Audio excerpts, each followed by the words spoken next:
Alright everyone, so this is my emotional response to Black Panther. I watched it recently, so it definitely hit me pretty hard. More recent times I watched it, I should say. Watched a few movies, could get into those. First thing I want to point out is that the same mirror, okay, it's like two-way reversions in the same mirror, and it's about, the two Black Panthers. You got Kilmonger and you got T'Challa. At a certain point in the story, T'Challa does say, "I cannot speak for past kings." There's a sensibility to that, a growth to it. If you haven't watched it, I guess I can't really say too much about it, but I definitely felt so much historically from it. Obviously, a very different perspective. And I feel like, because of the perspective it took, it can look like any other movie. If you're not in that perspective, you don't see the lens that's projected right at you in your face, historically, about African Americans, Africa, and so many different things. The history in that is in big lengths, but in small pieces there. So it's in every little part. One line in the story that T'Challa's ex-girlfriend says is, you can't let your father's mistakes define who you are. You get to decide what kind of king you're going to be. I think that's an important line in the whole story, because really the difference between T'Challa and Kilmonger, I think I'm saying that right, isn't really that different. It's just that where they're coming from, how they've been introduced to this, changes their perspective on it. That's the thing about this movie by itself. Black Panther is a perspective story. And you're going to get different things from it. You may get the idea of T'Challa there, where you're finding out about your past, and you're identifying with it, and you're saying, why did this happen? Why wasn't this child taken care of? Why didn't we bring them back? Why didn't we take care of them? Why did we murder someone and not take care of their kid? It was like our secrets sometimes damage us because we don't want to take responsibility with the nation, with the people around us. And like, that's the one thing I've learned historically in our country as well. In the United States, you have a ton of different things that are blacked out, that won't be known for over 60 years. Yet, that's an idea of the problem that they're bringing in this movie, the proxy of things. Everything comes so close to a disaster, and yet still that information is not coming out. So that's taking a lot of risk for the responsibilities that could be there. Now that's where that difference is. That's where the story really gets me keyed in. I prefer the risk than worry. I prefer the risk in being honest than the risk in not being honest, because there's a lot of assumption in the opposite.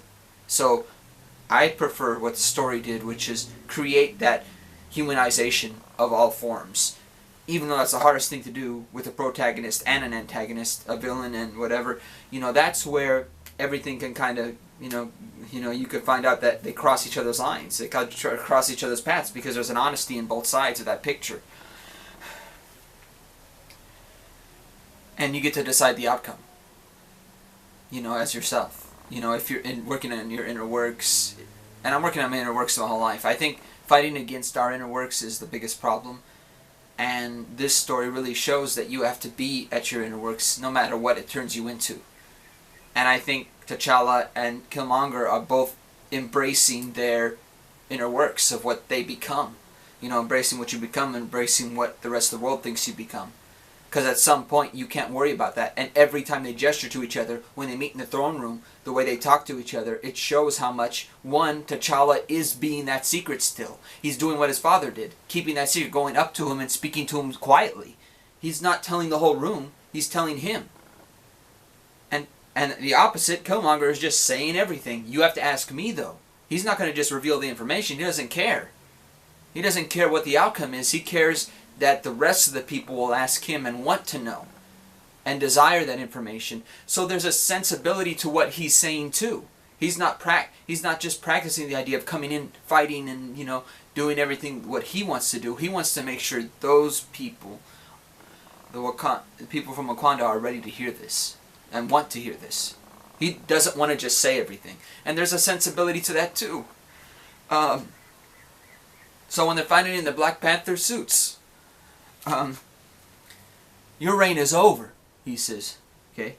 You know, you've been in your place safe and protected. And for too long. Well, what's to say it's too long?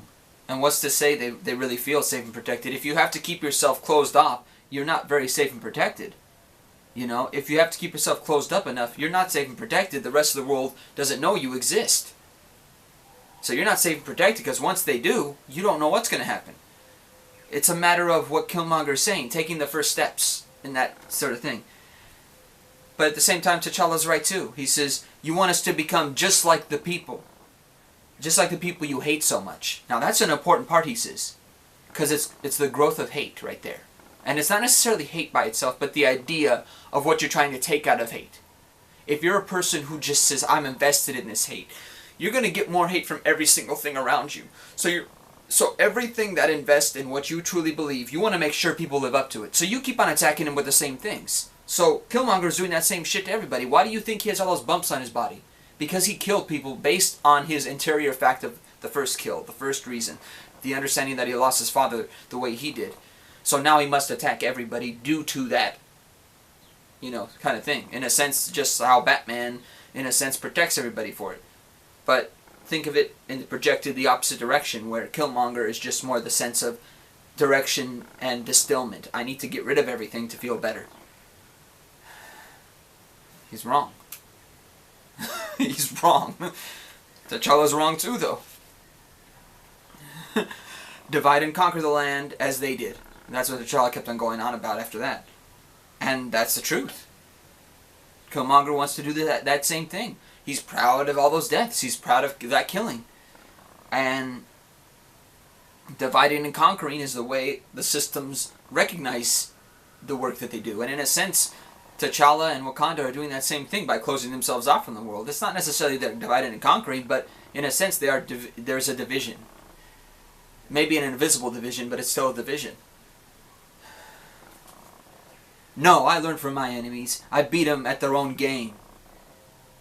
That's what Killmonger said after that.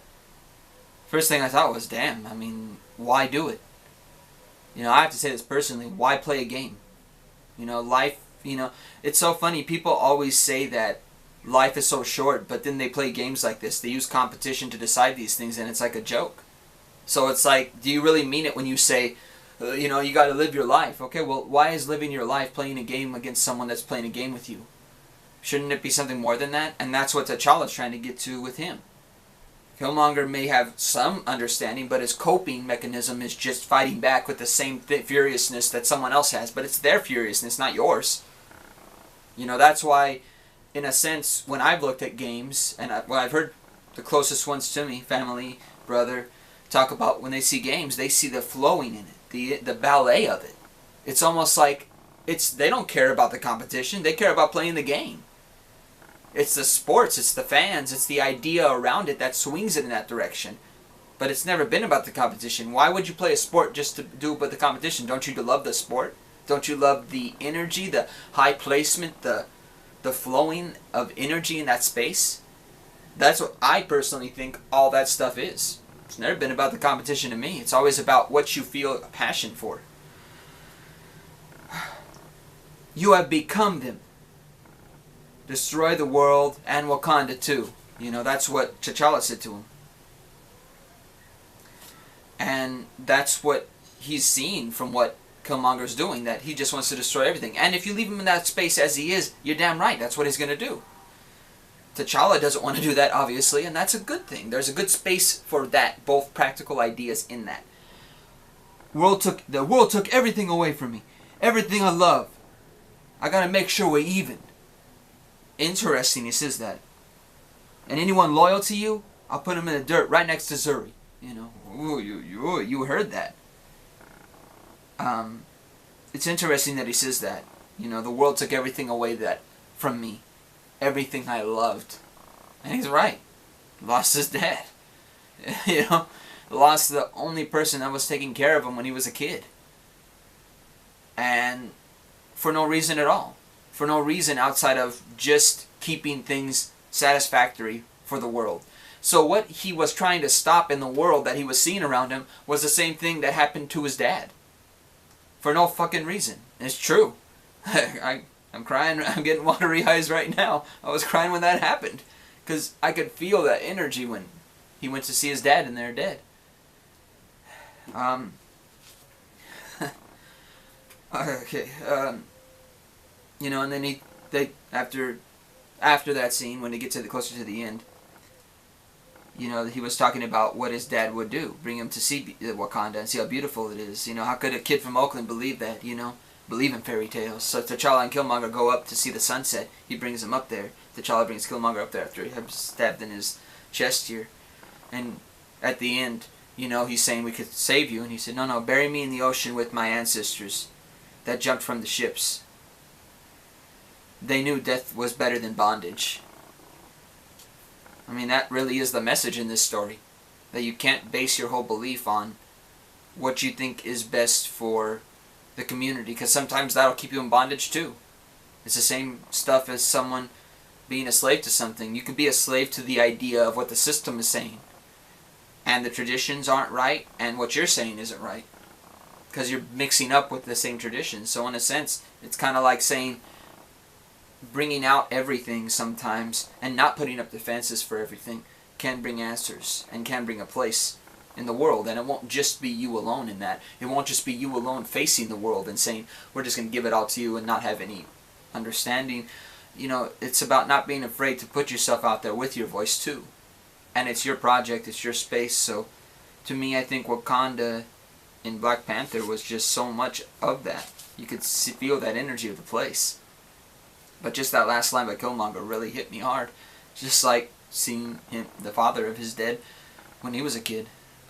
So, yeah, that's my emotional response to Black Panther.